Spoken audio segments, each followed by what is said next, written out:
International pre school ಅಂತ it's ಆಂಟ್ರಪ್ರನಲ್ way of learning ಅಂತ ನಮ್ಮದು. ಎಲ್ಲನೂ ಆಕ್ಟಿವಿಟಿ ಬೇಸ್ಡ್ ಲರ್ನಿಂಗ್ ಇರುತ್ತೆ ಮಕ್ಕಳಿಗೆ. ಸೊ ಅದು ಲಾಂಗ್ ಟೈಮ್ ಮೆಮೊರಿಲಿ ಉಳ್ಕೊಳ್ಳುತ್ತೆ ಅಂತ. ನಮ್ಮಲ್ಲಿ traditional system like black board ಮತ್ತು ಮಕ್ಕಳು ಕೂತ್ಕೊಳ್ಳೋ ಥರ ಇರಲ್ಲ. ಪ್ರತಿಯೊಂದು ಕ್ಲಾಸ್ ರೂಮ್ನು ನಾವು ಕೆಫೆಟೇರಿಯಾ ಥರ ಕನ್ವರ್ಟ್ ಮಾಡಿದ್ವಿ. ಸೊ ಮಕ್ಕಳಿಗೆ ಲೈಕ್ ಆರಾಮಾಗಿ ರಿಲ್ಯಾಕ್ಸ್ ಆಗಿ ಕಲ್ತ್ಕೊಳ್ಳಿ ಅಂತ. So communication cafe, like economic cafe and literacy environment cafe ಅಂತ. ಎನ್ವಿರಾನ್ಮೆಂಟ್ ಕೆಫೆ ಅಂತ ಅಂದರೆ ಲೈಕ್ ಮದರ್ ನೇಚರ್ನ ಲೈಕ್ ಅಡ್ಮೈರ್ ಮಾಡೋದಕ್ಕೆ.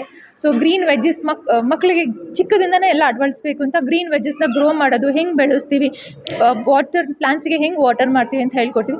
ಕಮ್ಯುನಿಕೇಷನ್ ಕೆಫೆಲಿ ಒಬ್ರಿಗೊಬ್ರನ್ನ ಹೆಂಗೆ ಅರ್ಥ ಮಾಡ್ಕೊಂಡು ಹೆಂಗೆ ಕಮ್ಯುನಿಕೇಟ್ ಮಾಡೋದು ಅಂತ ಇರುತ್ತೆ. ನ್ಯೂಮರಸಿ ಕೆಫೆಲಿ ಆಲ್ಮೋಸ್ಟ್ ಲೈಕ್ ನಂಬರ್ಸ್ ಬಗ್ಗೆ ಹೇಳ್ಕೊಡ್ತೀವಿ, ಫಿನಾನ್ಷಿಯಲ್ ಲಿಟ್ರಸಿ ಬಗ್ಗೆ ಹೇಳ್ಕೊಡ್ತೀವಿ. ಸೊ ಲೈಕ್ ಹೆಂಗೆ ಸೇವಿಂಗ್ಸ್ ಮಾಡಬೇಕು, ಸ್ಮಾಲ್ ಕಾಯಿನ್ಸಲ್ಲಿ ಪ್ಲೇ ರೋಲ್ ಥರ, ಇಲ್ಲ ಕರೆನ್ಸಿ ಕೊಟ್ಬಿಟ್ಟು ಪ್ಲೇ ರೋಲ್ ಥರ ಹೇಳ್ತೀವಿ.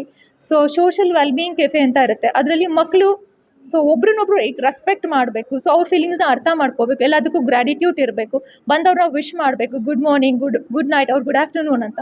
ಸೊ ಪ್ರತಿಯೊಂದು ಹೇಳ್ಕೊಡ್ತೀವಿ. It's mostly everything it's an activity based learning ಇರುತ್ತೆ.